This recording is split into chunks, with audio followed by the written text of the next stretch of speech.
Hello, it's Lion here with HobbiesofaMan once again, and today we're going to be doing another manga review. Today we're going to be looking at Saint Seiya, and we're going to be looking at the Sanctuary Saga, and specifically we're going to be looking at the Gold Saints arc, which is the third part of the saga, and it's actually the best part of the saga, and probably a lot of people would say the best part of Saint Seiya. So, yeah, it's covered in these, let's see, 6 different cons and bonds from the Mexican manga publisher Panini Manga, right there.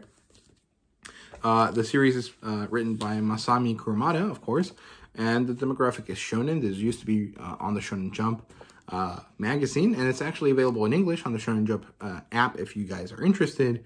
Honestly, I should have probably read it there, but I had started collecting this before it got put in the vault, so I'm gonna keep reading it physically, since at this point I actually own the whole series. I just don't have the second half of it, which is 10 volumes that I have left with me, because they're at my grandma's house in Mexico, so I'll have to go pick them up at some point. So yeah, the genres here are fantasy, martial arts, and I guess that's actually it. There's also going to be a American Hollywood movie coming out sometime this year, which is pretty exciting. I made a video on it if you guys are interested. And it does have a very classic anime adaptation from the 80s, I think. And it also has a more modern version that was available on Netflix, and I think now is available on Crunchyroll. And I'm not a fan of that one, mostly because one of the main characters, Shun, got changed from a man to a girl, or from a boy to a girl. And I think that defeats the purpose of his character, because in the grand scheme of things, Saint Seiya is about brotherhood, it's about manliness and manhood, but its characters all kind of represent different parts of being a guy, and Shun represented a guy that was in tune with his emotions, someone that didn't want to fight, that didn't want to hurt others unless necessary. And if you turn him into a girl, you kind of remove that message from him, and probably a message that most people think men need. So I think it kind of makes the series worse. So I haven't watched it because I didn't want to deal with that. But, you know, it is what it is. So, yeah, the premise of this part of the story is that Saori has been named Athena because she is the reincarnation of the goddess. And the patriarch, or the high priest, actually, I think is what he's called in English, wants to kill her so that he can become the god on the world, right? So that he can take over and be the most powerful being in the planet. So now Seiya and the rest of the Bronze Saints that he's friends with, specifically Shiryu, Shu, and Hyoga, and Ikki when he shows up, which he does, have to climb the 12 houses to get to Sanctuary, and get Athena's shield so that she can you know, fully come into her power. However, once they reach the 12 houses, Athena gets shot, and so now the boys have to climb the 12 houses so that she can be healed by her powers, which she needs, right? So, yeah, really good stuff. It is mostly just a giant battle tournament, one battle after the other, after the other, after the other. And there's a lot of world building and a lot of character building that happens within this story. So before we continue, I actually want to show you guys the editions, because they have kind of cool stuff here. So here you go. There's Saint Seiya right there. This is actually Hyoga, but the book is Saint Seiya. This is blue on the outside. I really wish it was blue on the inside too, but red is the main color for the series, so that's what all of the books are. However, it does have interior colors as blue. There you go. It also has some color pages. Let me actually fix this. Well, it's not really color pages. They're more like these posters. Let me see if I can open it without hurting the book. There you go. And it has, you know, a blue page on the inside and this bit of color there. And because these are cons and mod editions, and because they're supposed to be special collector editions in the Mexican market, they do have color pages here and there sometimes, which is really nice. And they also have those like red tinted colored pages, like you can find on the JoJo's Bizarre Adventure JoJoniums and the Fist of the North Star style books. So, yeah. Here's the color page for the next volume. This is the next poster for Volume 7. This is one of my favorite posters. It's actually really, really cool. And we have another normal color page right there. Then we have another poster, I think. This one's up and down. There you go. You could take these out, but I really wouldn't recommend it. I don't want to hurt the books, so I'm going to keep them inside the book. Although a lot of people would be able to do that, to, you know, remove them from there safely.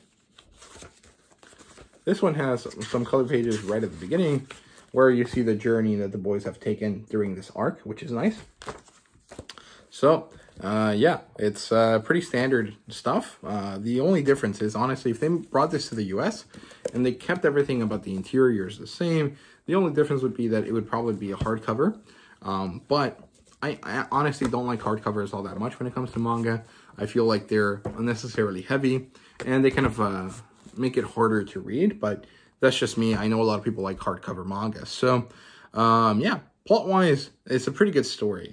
Basically, this guy, Ioria, who is the golden saint of Leo, shows up to kill Seiya because, well, they want to kill Seiya because he has avoided death way too many times.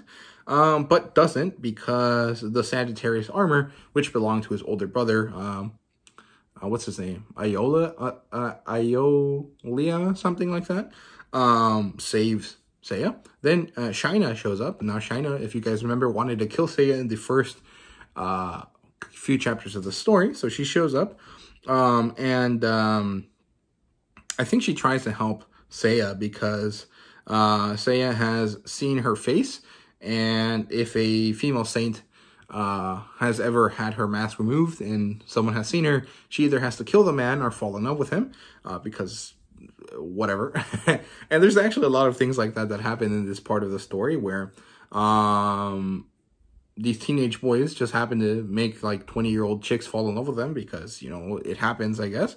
And Shaina is the first one to fall in love with Seiya. So, yeah, then we meet the high priest, who is basically the evilest guy around, and you can't see his face, and he has this weird, like, demon head thing on his head, and it's really cool and interesting. Then we learn that Iolia, and we learn about his backstory alongside Saori's. So basically, Iolia was the Sagittarius armor wielder. He saw that Saori was born and was destined to be the goddess. And he realized that there was a problem, that there was this plot to kill her in order to take over, right? Instead of allowing her to live. So what he does is he takes her away from the temple, from Sanctuary, and he finds this man, Kido, and he gives him Saori. And then he tells them to start gathering the knights. And good thing this guy had like 100 kids. And so then we learn, you know, we tie that into what we learned about Seiya and the other boys early on in the series, where we realize that they're all children of Kido, they're all half-brothers, and 100 of them turned into like 10 of them that are all the Bronze Saints. So cool stuff there, I guess, but honestly, it's a lot of ridiculous stuff happening, but also it's really enjoyable, and the way it works is really good. So, yeah. Then we have Shaka versus Ioria. Now, Shaka is the saint of what? Let me know. Let me check, because I don't remember. His powers are really cool. He's basically Buddha, but I don't remember what he's the saint of. Let me see. Shaka is the saint of Virgo, so that kind of works. And he and Ioria fight. However, they're gold saints at the same level, so they basically have a battle of 1,000 days and 1,000 nights, and so neither of them loses, because that's just how it goes. So then we move on to Shiryu, who's sitting with his master in the 5 peaks of oldness or whatever, wherever they live. And Death Mask, the saint for the cancer armor, shows up to try to kill him, because Shiryu's master is actually the Libra saint. So that doesn't work. Then Mu, who is the saint of Capricorn, I think. Let me double check. I read this a while back, so I don't remember exactly. Let me double check here. Mu is Aries, not Capricorn. So, yeah, Mu is the Aries saint. So he shows up, he helps Shiryu's master, and Death Mask leaves. Then we go back to Hyuga, who is somewhere in the deep Siberian, what's it called? Taiga? Tundra? Whatever. And his mom gets sunk by Camus, who is the Pisces saint, I think. And Camus also happens to be his old master, the Aquarius saint. So who's Pisces? Oh, Aphrodite. Okay, so yeah, so Hyuga sees that his mom was sunk. He doesn't know by who, but he realizes that he has to go fight. And so he and all the boys meet up at Saori's place, and then they all head out to Sanctuary. And then this is where the real start of the story is. Saori gets shot at the steps of the first house. She gets shot with a golden arrow, which poisons her heart. And the poison's really slow, so it's going to take 12 hours exactly. So they have 1 hour per house, plus whatever they have to do with the patriarch, with the high priest, right? So they're on a running clock here. And they're able to bypass one of the first houses because Mu is in charge of it. And what they do actually is that Mu helps them heal their armors. And so they get kind of upgrades to their armor, which is really, really great. And then they start ascending the 12 houses. It starts with the first battle against Taurus. Aldebaran of Taurus, I think is his name. And if I remember correctly, this guy is supposed to be Brazilian. Yeah, so Aldebaran of Taurus has this attack called Great Horn, and Seiya realizes how to beat him. And actually, he can't beat him physically because Aldebaran is too strong, but he manages to cut one of Aldebaran's horns, and so Aldebaran steps down. He's like, you managed to do something that I did not think possible. I shall allow you to pass, and you and your friends can move on to the next house. And actually, this kind of happens a few times because the saints, the bronze saints are 100 times weaker than the gold saints, so there's no way for them to really beat them. However, they do manage to do it sometimes. But mostly it is one of those, like, I recognize your manliness, so I will allow you to move on. And it works really well. I really enjoy it. I think it's really fun. So Seiya wins against Taurus, and then they move on to Gemini, where they get attacked by illusions. The boys lose at this technically, but they manage to get out of it. Then they move on to fight against Cancer, which is Shiryu versus Death Mask. And this one, I think, Shiryu wins, and this one actually ends with him winning and the other guy dying. But I don't remember if that's actually the case, because I do think he comes back later on. Then we move on to Seiya versus Leo. And again, this is one of those where they don't win, but they don't lose.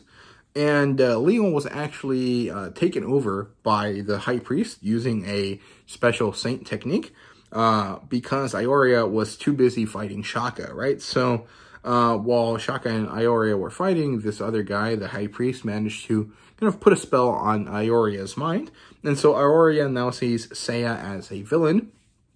And so they're fighting, and the enchantment doesn't break until Leo, or Ioria, kills someone. So what happens here is that Cassius, Seiya's old opponent from the first chapter, shows up. And he loves his master Shaina, and he knows that Shaina will be sad if Seiya dies. So Cassius sacrifices himself for Seiya, and Leo's enchantment is broken. So they don't win, but they don't really lose.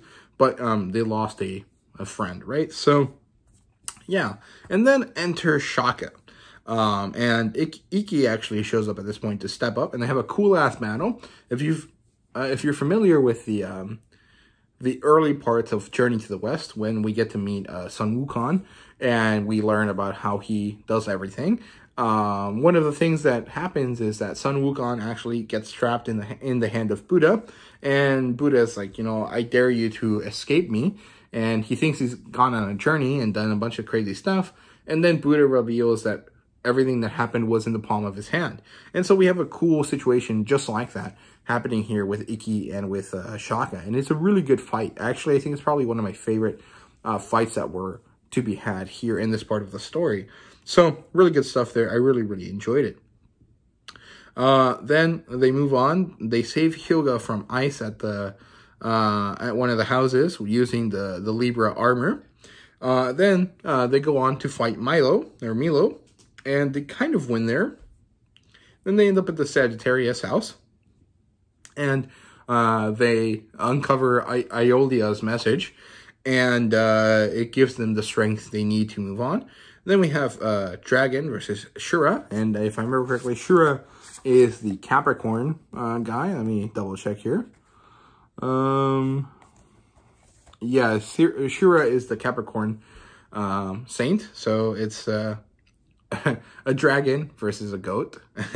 But the goat is actually really, really strong. So, yeah, it's a really badass fight here as well. Then we have Hyuga versus Camus, so student versus master. And then finally, we end up with Shun versus Aphrodite, who's actually a guy, even though his name is female. And this one is also a really, really good fight. It actually makes Shun a wonderful character at this point, because the whole time we all know that Shun is someone that doesn't really like fighting, someone that's not really interested in hurting people. And even his friends are all like, hey, maybe next time we shouldn't let Shun come with us, because he's not, he's not built for this. However, Shun is very capable. It's just that he chooses not to be a horrible, murderer like everyone else. And so, fueled by righteous anger and by this desire for revenge for his master because Aphrodite killed him, Shun unleashes all of his power, and he has a wonderful fight.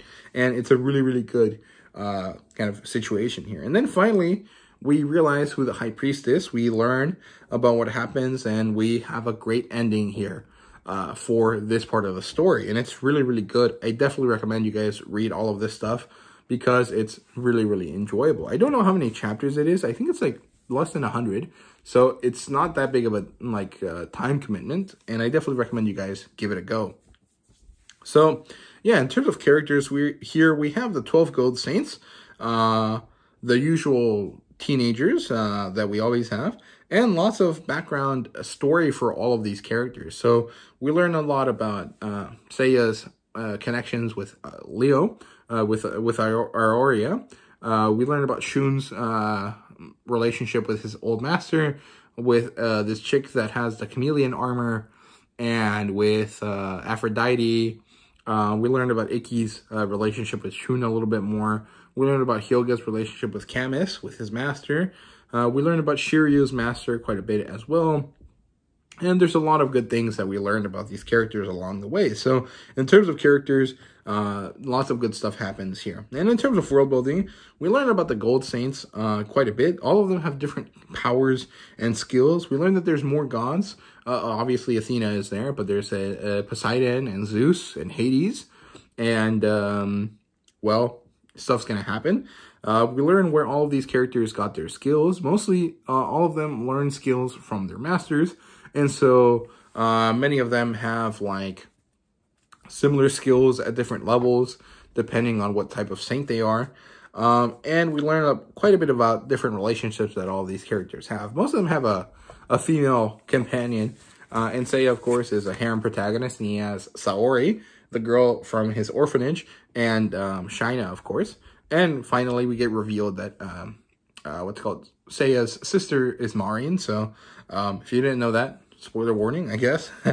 Too late now, but it is what it is. And in terms of artwork, it's pretty good. It's actually really, really enjoyable. Like, I know the proportions of the characters aren't that great, but everything else about the artwork in this story is top tier. It's top notch. There really is nothing that you can really say is bad, even though it is kind of an old style. It's really, really good. So yeah, and this is probably one of the better covers that we have. So there you go. And yeah, there's no fan service in this story. There really isn't any time for it.